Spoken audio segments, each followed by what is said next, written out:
عليكم ورحمة الله وبركاته.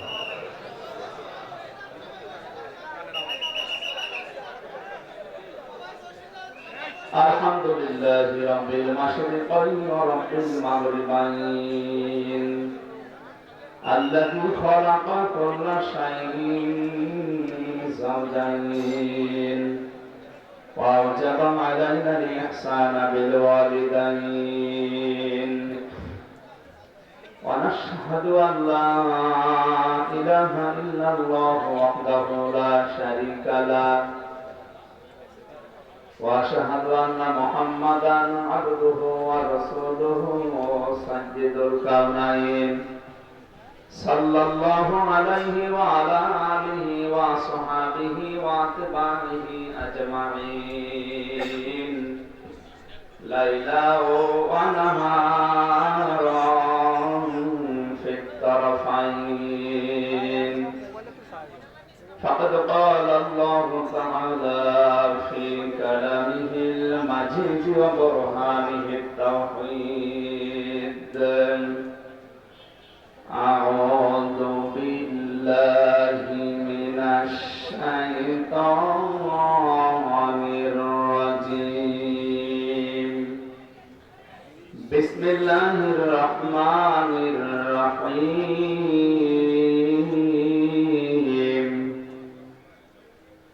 ولا تسبوا الذين يدعون من دون الله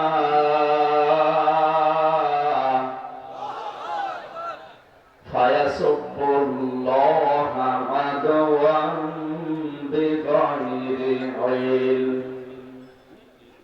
كذلك زينا لكل أمة عملهم ثم إلى ربهم مرجعهم فينبئهم بما كانوا يعملون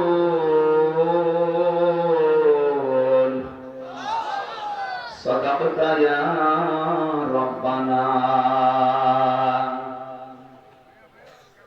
عن أبي سعيد الخدري رضي الله تعالى عنه قال قال النبي صلى الله عليه وسلم من رأى منكم منكرا فليغيره بيده فإن لم يستطع فبلسانه فإن لم يستطع فبقلبه وذلك ضعف الإيمان رواه البخاري.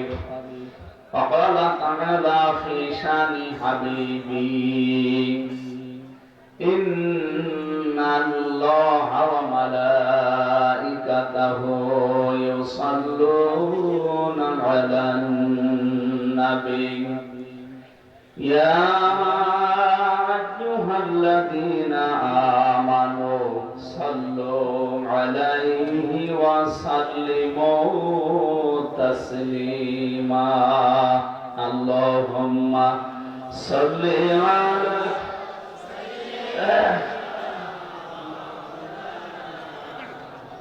এদিকে জায়গা আছে না ওখানে যে বসে যান শেষাদের কি করছেন এখানে ওই মানুষগুলো ওখানে বসিয়ে দেন যান তাড়াতাড়ি যান কথা বলবেন না এমনি আস্তে করে ধরে জোর করে বসিয়ে দেন।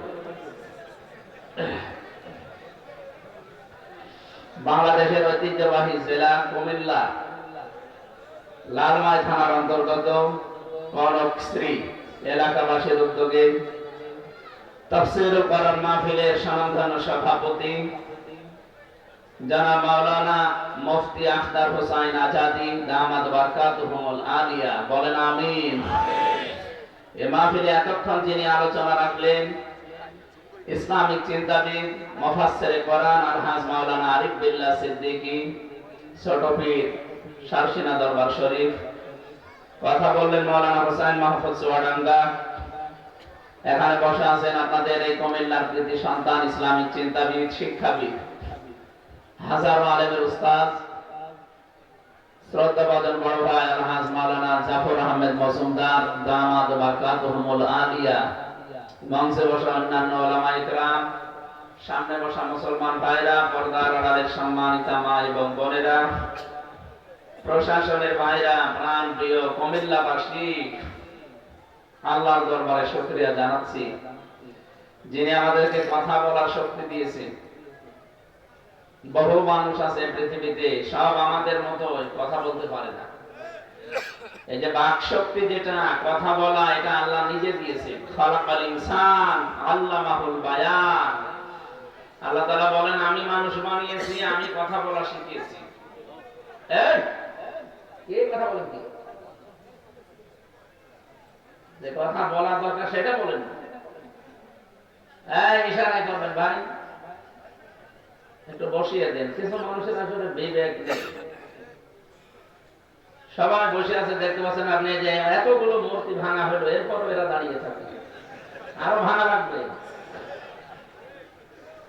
আর কত ভাঙবো, হাত ব্যথা হয়ে যায়, শেষ পর্যন্ত পোড়াও দিয়ে ভাঙা লাগে।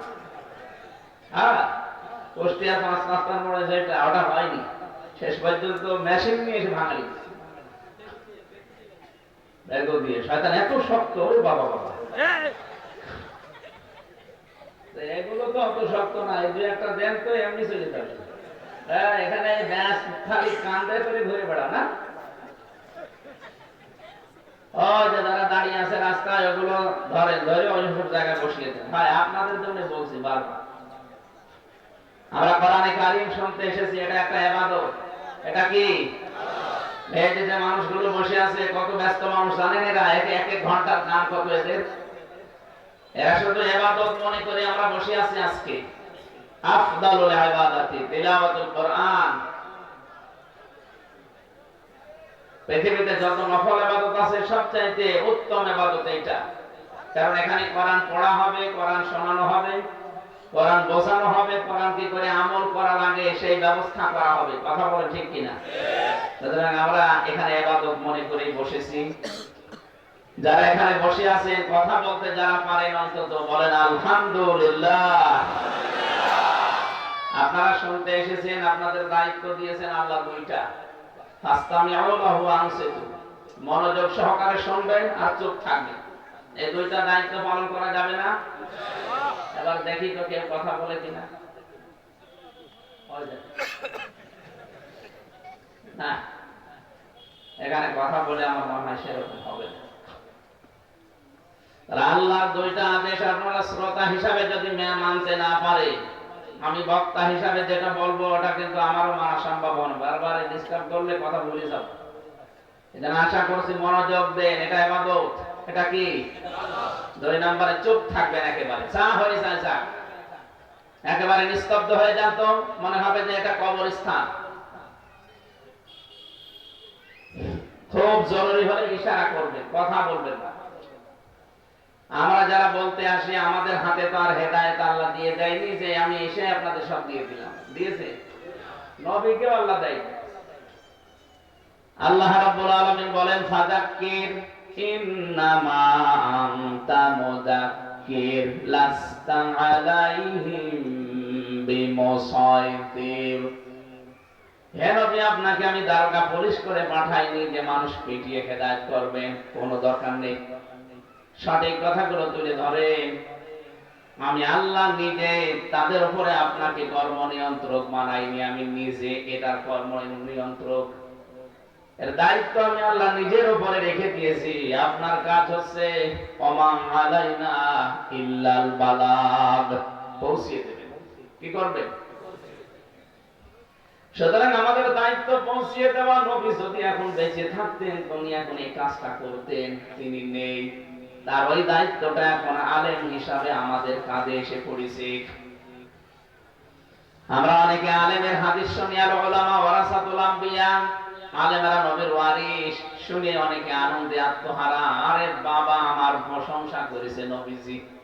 অথচ এটা প্রশংসার জন্য শুধু না, এটা একটা বিশাল দায়িত্ব নবীজি দিয়েছেন। ওই সবাইকে তো বলেনি যে সবাই আমার ওয়ারিস, না, শুধু আলেমরা। কারা? আল্লাহর নবী বলেন, ইন্নাল উলামা, এখানে আলিফ লাম আছে, এর আগে ইন্না আছে। গ্যারান্টি দিয়ে বলছি অবশ্যই আলেমরা নবীর ওয়ারিস, উত্তরাধিকারী, নায়েবে রাসূল, স্থলাভিষিক্ত।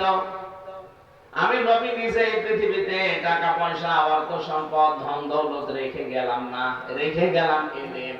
কি রাখলাম? সুতরাং জ্ঞান যারা পাবে, ইলম যারা পাবে, মানুষগুলোই নবীর ওয়ারিস। এই জ্ঞান দুই ধরনের আছে, দুনিয়া এবং আখিরাতের। প্রতিটি জ্ঞান যারা অন্তত অর্জন করছে এবং এই জ্ঞান অনুযায়ী যারা আমল করছে, প্রতিটি মানুষ হবে নবীর ওয়ারিস। খালি নামের আগে মাওলানা মুফতি মুহাদ্দিস লেখা থাকলে নবীর ওয়ারিস হয় না। একজন ডাক্তার, একজন ইঞ্জিনিয়ার, একজন পাইলট, একজন বৈজ্ঞানিক, একজন ডিসি, একজন এসপি, একজন টিএলও, এরা যদি তার জ্ঞান অনুযায়ী, যোগ্যতা অনুযায়ী আমল করে, কাজ করে, সেই একজন আলিম। আমার নামের আগে মুফতি লেখা আছে, আজাদি সাহেবের আগে মাওলানা লেখা আছে, এটা একটা সার্টিফিকেট। কিন্তু এই জ্ঞান অনুযায়ী যদি আমরা আমল না করি, আল্লাহর কসম আমরা আল্লাহর কাছে আলেম না, আমরা জালিম।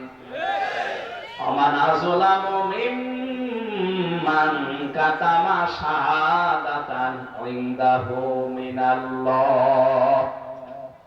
সূরা বাকারা 140 নম্বর আয়াতের প্রথম অংশে আছে, আল্লাহ